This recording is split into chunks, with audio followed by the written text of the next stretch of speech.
There is a quiet reason why so many of us feel restless, even in moments that should bring peace. We chase happiness through achievement, through people, through control, but when we finally arrive, something still feels missing. It's not because we lack anything, it's because we're carrying too much. The teachings of the Buddha reveal that happiness isn't found in what we accumulate, it's found in what we release. The more tightly we cling to expectations, to past wounds, to fixed ideas about ourselves, the more we restrict the natural joy that wants to flow through us. Letting go is not weakness. It is not giving up. It is strength. It is a conscious choice to return to our true nature. In the words of the Buddha, you can only lose what you cling to. In this journey, we'll explore profound Buddhist lessons that gently uncover why letting go isn't just part of the path to happiness. It is the path itself. 1.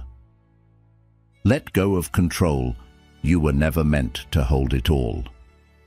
In today's fast-moving world, many of us believe that if we just control every part of our lives, we'll finally feel safe and happy. We try to manage everything: our jobs, our relationships, our future goals, even other people's opinions and behaviors. We make to-do lists, long-term plans, and backup plans for our backup plans. We think that the more control we have, the less stress we'll feel.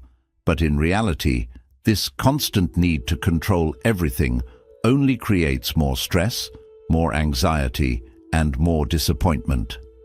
Why? Because life is not something we can trap or shape perfectly to our liking. Life is like a river constantly flowing, shifting and changing. No matter how hard you try, you can't make the river stay still or bend to your will. Buddhism teaches us that trying to control the uncontrollable is one of the deepest sources of suffering. When we resist what's happening, we fight against reality. But the truth is, there is great peace in surrender. Letting go of control doesn't mean you stop caring. It doesn't mean you become lazy or give up on your goals. It simply means you stop believing that everything has to go exactly the way you planned in order for you to be happy. When you loosen your grip and allow life to unfold naturally, you begin to feel lighter inside. You learn to trust the flow of events, even when they don't make sense right away. You become more open to unexpected opportunities. You stop obsessing over problems and start responding to them with clarity and calm. And most importantly, you begin to live in the present moment, not trapped in fears about the future or frustration about the past. Letting go of control is not a weakness. It is an act of strength, of maturity, of deep inner wisdom. It means choosing peace over perfection. It means understanding that true safety doesn't come from managing everything around you. It comes from trusting that whatever happens, you will be okay. And sometimes the most beautiful moments in life arrive not when everything goes according to plan, but when you allow life to surprise you. 2. Let go of the past. Your scars are part of the story, not the end. Almost everyone carries something from the past, a painful memory, a mistake, a betrayal, or a loss that still aches deep inside. Sometimes we keep replaying these moments in our minds, as if holding on to them will change what happened. But no matter how much we think about it, we can't go back and undo the past. The pain may have been real, but when we keep reliving it, we only continue to suffer. Buddhism teaches us that suffering doesn't come only from what happened to us, but from how tightly we hold on to it. The past is already gone, but our minds keep bringing it into the present, turning it into a burden we carry every day. Letting go of the past doesn't mean forgetting it or pretending it didn't hurt. It means understanding that what happened no longer has power over you unless you keep feeding it your attention. Every time you tell yourself, "I should have done better," or "I'll never recover from that," you're giving the past permission to shape your identity. But the truth is, you are not your pain. You are not your mistakes. You are not what happened to you. You are what you choose to become now, in this moment. Buddhism encourages us to practice acceptance, to agree with what hurt us, but to stop fighting against it. Accept that the pain existed. Accept that it changed you.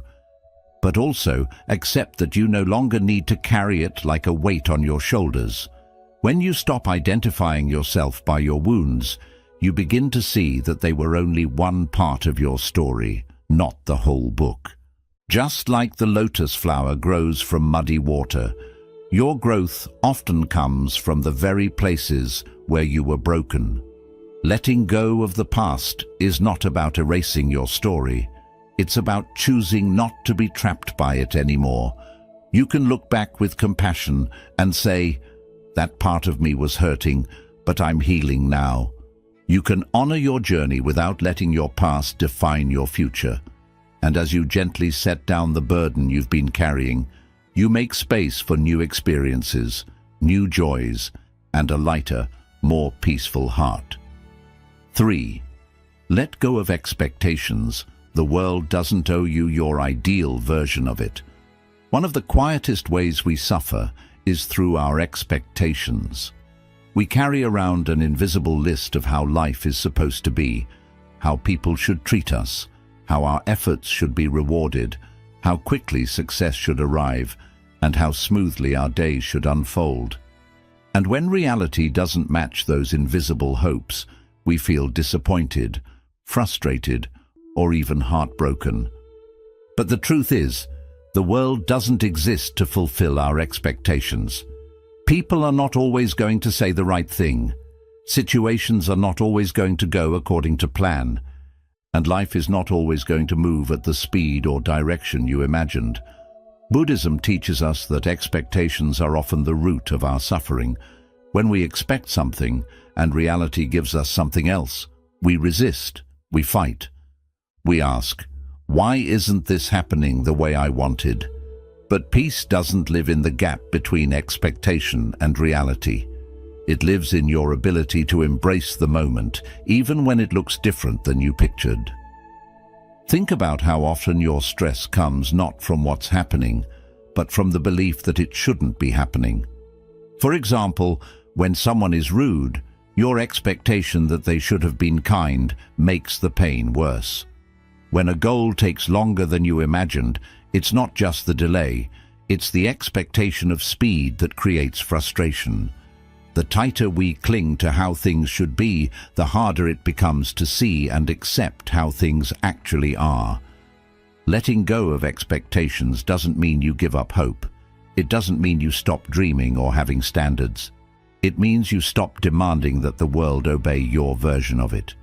It means replacing the question, "Why isn't this happening the way I want?" with "What is life trying to show me right now?" It's about replacing control with curiosity and disappointment with acceptance. When you release your expectations, something beautiful happens. You begin to appreciate what's in front of you instead of mourning what's missing. You become more open to surprises, to learning, to being shaped by life, rather than constantly trying to shape it. And with that openness comes peace, not because everything is perfect, but because you're no longer wasting energy wishing it was. Let go of the shoulds. Let go of the rigid ideas of how things must unfold. Life will not always follow your script, but it is still full of meaning, wonder, and quiet beauty if you're willing to see it as it is not just as you expected it to be. 4th, let go of attachment. The more you cling, the more you suffer.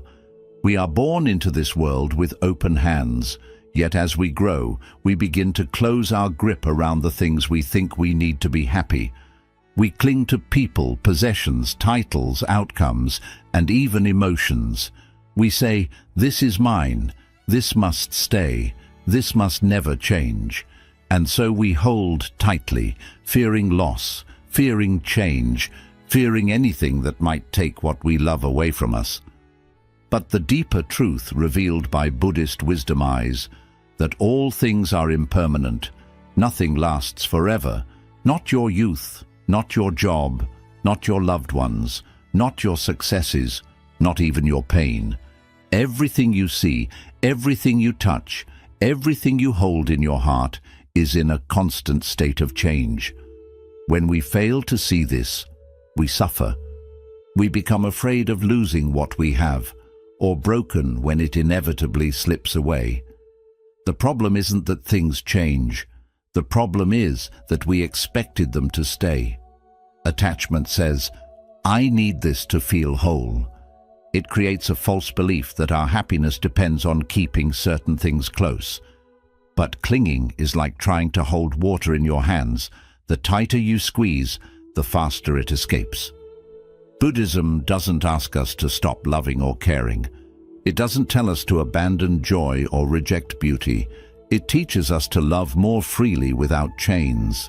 It invites us to hold things gently, knowing they are not ours to keep, but ours to experience.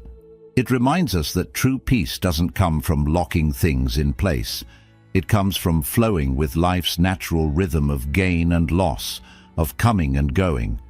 Imagine sitting by a river, watching leaves float by. Each leaf is a moment, a person, a chapter, a feeling. When we're attached, we try to grab the leaf and keep it. But the river keeps flowing, and when we refuse to let go, we get dragged. We suffer because we're not letting the current move. But when we sit with open hands, when we watch the leaf float by and smile with gratitude instead of fear, we align with the truth of impermanence. We accept that nothing stays, and we become free. This doesn't mean you stop loving the people in your life. It means you stop trying to possess them. It means you don't build your identity around things that can be taken away. You learn to love deeply without trying to trap the moment. You learn to care without fear. You learn to appreciate without clinging. And this kind of love, open, aware, present, is far more beautiful than the kind that comes from fear of loss. Letting go of attachment allows you to live with more joy, not less. You become lighter, more grateful, more alive to each passing moment. You stop needing things to be permanent in order to be meaningful. You stop fearing change and start welcoming it as a natural part of life. You begin to understand that happiness was never about owning, but about experiencing fully without grasping. So take a deep breath and loosen your grip. Life is always moving, always shifting. Let it. When you stop clinging, you stop suffering. And in that space of freedom, peace gently enters snot, because everything stayed the same, but because you finally stopped needing it too. 5. Let go of the inner critic. Your thoughts are not the truth. There is a voice inside your head that you hear every day, even when no one else is around. It whispers opinions about you, judges your actions, and labels your worth. This voice is often loud when you fail, when you feel uncertain, when you're vulnerable. It says things like, "You always mess things up, you're not good enough, or you don't deserve happiness." And because it's in your own mind, you start to believe it. You think, if I'm saying this to myself, it must be true. But here's what Buddhist wisdom gently reveals. You are not your thoughts. That voice is not your truth. It's simply a stream of mental habits formed by past experiences, fears, expectations, and pain. The mind is like a storyteller that never stops talking. It pulls from memory, from society, from old wounds, and creates stories, some helpful, many harmful. It's not always trying to hurt you, but it is often trying to protect you from imagined dangers by keeping you small, safe, and hidden. It mistakes harshness for discipline. It confuses self-criticism with self-improvement. But constant judgment doesn't lead to growth.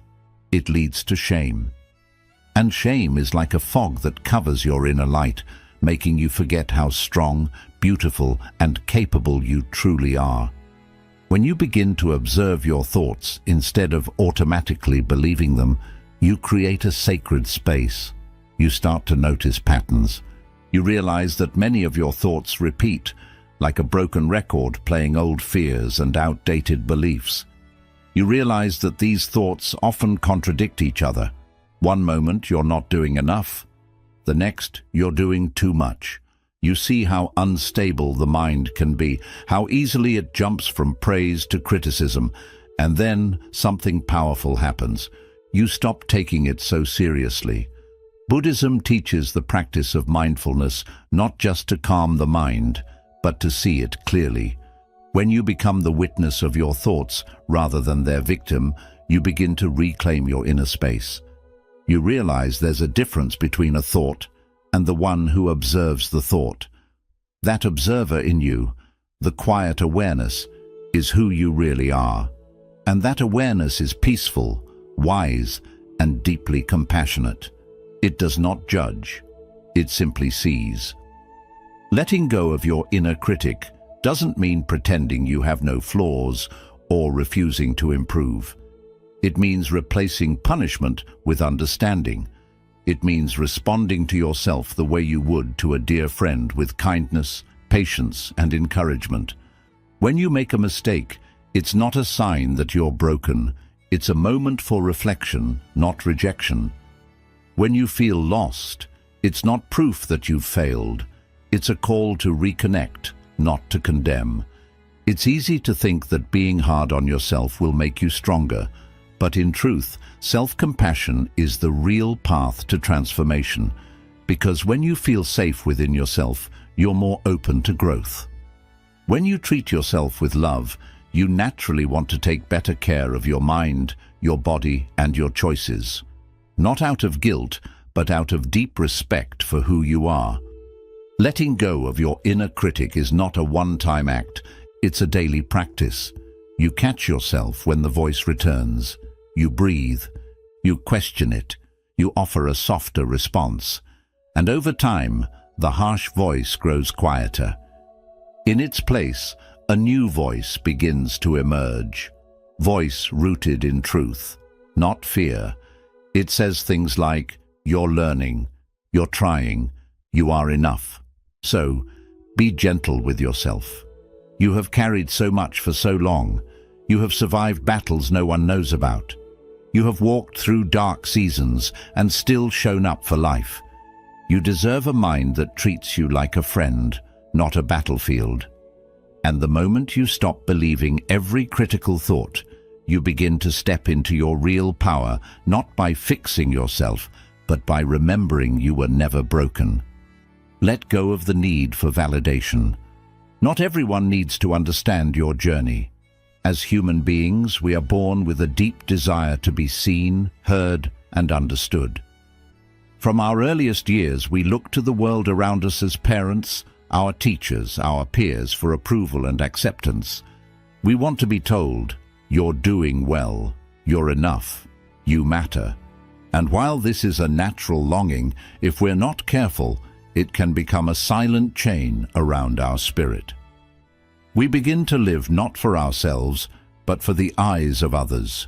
We shape our choices, our appearance, our dreams, and even our personality to please the people around us.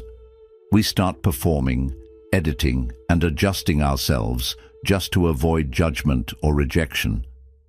But the deeper truth is this: not everyone will understand you. Not everyone will agree with your path. Not everyone will see your worth, your pain, your efforts, or your growth. And that's okay. You were never meant to fit into every frame. You were never meant to be understood by every mind.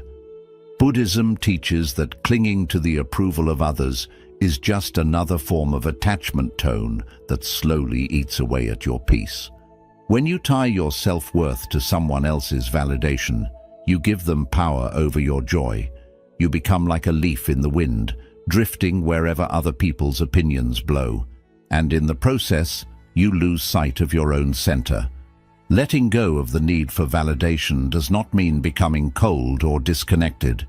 It means learning to walk through the world anchored in your own truth. It means recognizing that your value doesn't rise or fall with praise or criticism. It means choosing your path because it aligns with your soul, not because it will win applause. When you live this way, something shifts inside you. You no longer need to convince anyone of your worth. You don't need to explain your every choice. You don't waste energy trying to prove yourself to people who were never meant to understand your journey. Think of the Buddha himself. He walked away from a life of royalty. He abandoned wealth, comfort, and power to seek something deeper, something the world could not offer. Many did not understand. Some criticized. Some rejected his path. But he did not beg for approval. He simply walked in truth, and through that courage, he lit the way for countless others. You too have that power within you. The power to live with quiet conviction. You don't have to shout to be heard. You don't have to explain your healing. You don't have to justify your boundaries, your solitude, or your joy. Sometimes silence is the loudest proof of self-trust. Sometimes walking away without resentment is the greatest act of strength. And here's the paradox. When you let go of the need to be validated, you often begin to attract deeper respect, because people sense when you are no longer performing. They feel the calm confidence in your presence. You're no longer trying to be liked. You're simply being real, and that authenticity is magnetic. But even if the world never sees your full depth, you must see it for yourself. You must become your own witness, your own supporter, your own safe place. This doesn't mean you isolate yourself. It means you learn to stand firmly in your inner knowing, even when the outside world offers nothing but silence. You begin to offer yourself the kind words you once waited to hear from others. You stop asking, "Do they understand me?" and start asking, "Do I understand myself?" Letting go of the need for validation is not about becoming indifferent. It's about becoming free. Free to be honest, free to grow, free to fail and rise again without shame, and most importantly, free to live your life according to your own light, not someone else's shadow. So if you feel misunderstood, take a deep breath. You are not lost. You are simply walking a path that was meant for your feet alone. Keep walking, keep growing, keep shining, even if no one claps. Because your journey is sacred and your peace is too important to place in someone else's hands. 7. Let go of the idea that you must find yourself. You were never lost.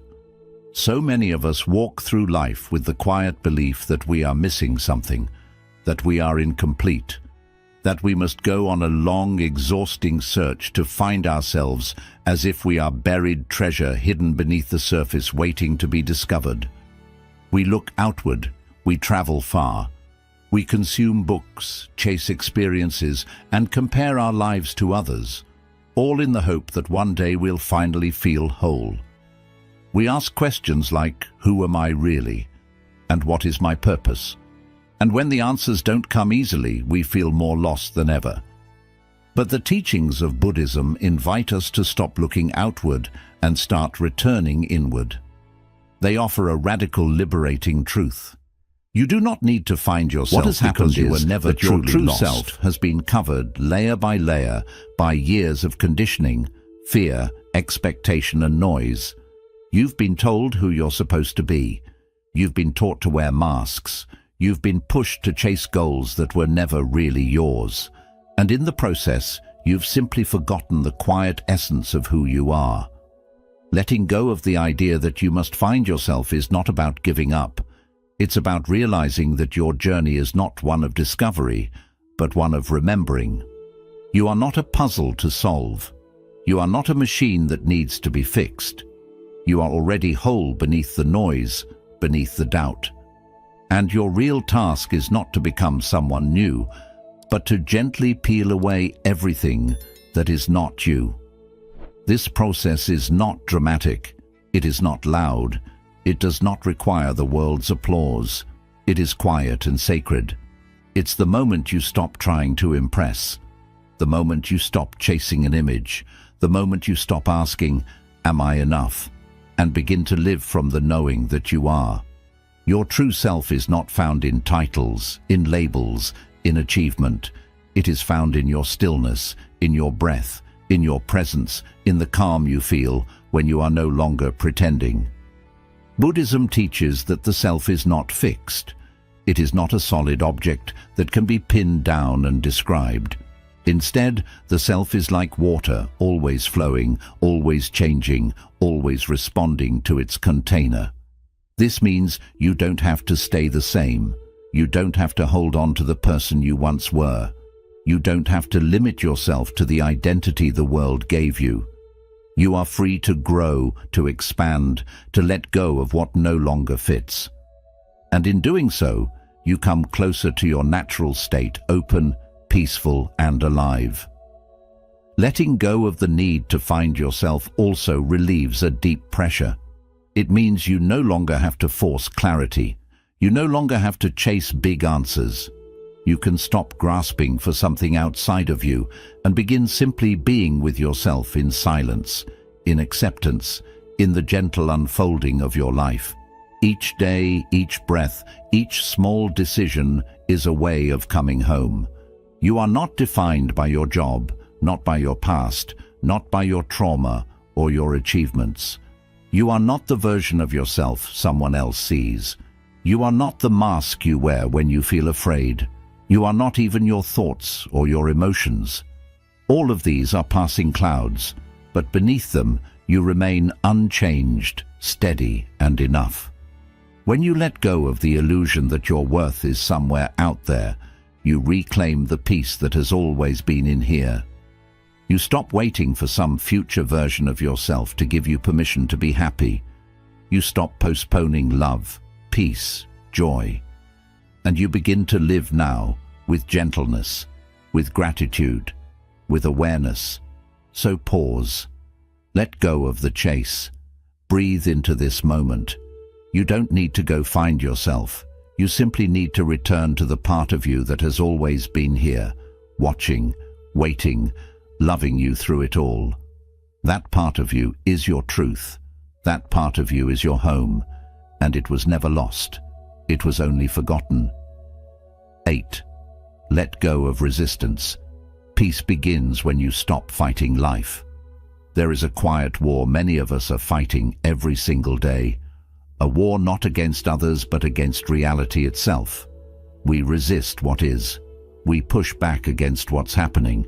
We tell ourselves, this shouldn't be happening. It's not fair.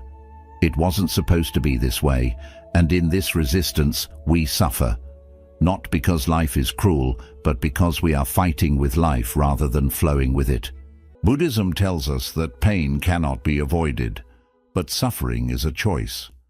Suffering begins when we fight against the present moment, instead of welcoming it with open arms. Think of holding a rope that's pulled tightly from the other side. The harder you pull back, the deeper the rope cuts your hands. But the moment you release it, the tension fades. The pain ends. Life often works in the same way. We try to control results. We try to change what has already taken place. We try to run away from uneasy feelings, and by doing so, we only tighten the rope. We create inner struggle when there could have been calm. The mind says, this is not how it should be. It should have gone differently. I am not ready for this. When we believe such thoughts, we build a wall between ourselves and peace. Letting go of resistance is not about quitting or blindly accepting everything that comes. It is about facing life with openness, not with argument or fight. It's about noticing what's right in front of you and saying, this is here. I might not like it. Maybe I don't fully understand it. Yet, I choose to stop fighting it. Only when you stop pushing against what is, do you start to see more clearly. When you resist, your mind fills with judgment, fear, and strain. But when you relax into acceptance, a new space opens within.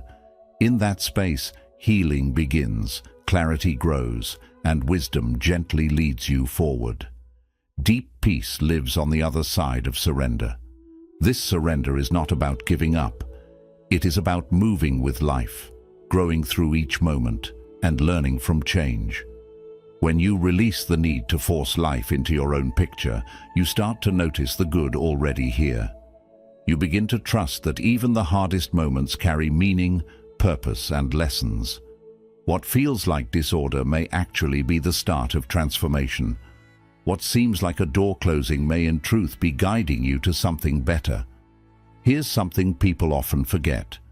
You don't need to like a situation to stop resisting it. You only need to stop arguing with it. Acceptance doesn't mean agreement, it means recognition. It's being able to say, this is what's happening. Now, how can I face it with calm instead of anger, with wisdom instead of worry? You do this by breathing through it, sitting with it, letting it be as it is for now. From that calm place, you can begin making steady, thoughtful choices instead of reacting from fear or stress. In Buddhism, the root of peace is taught as non-resistance. Even if storms rage outside, your mind can stay calm and steady within, like the ocean floor. Stillness is not about escaping life. It comes from holding each moment gently, not running from it or denying it, but welcoming even the hard times with a heart that says, I will walk through this too. When you stop resisting, you create space for life to move again. You stop holding your breath. You stop bracing for what's coming next. You begin to settle into your own strength.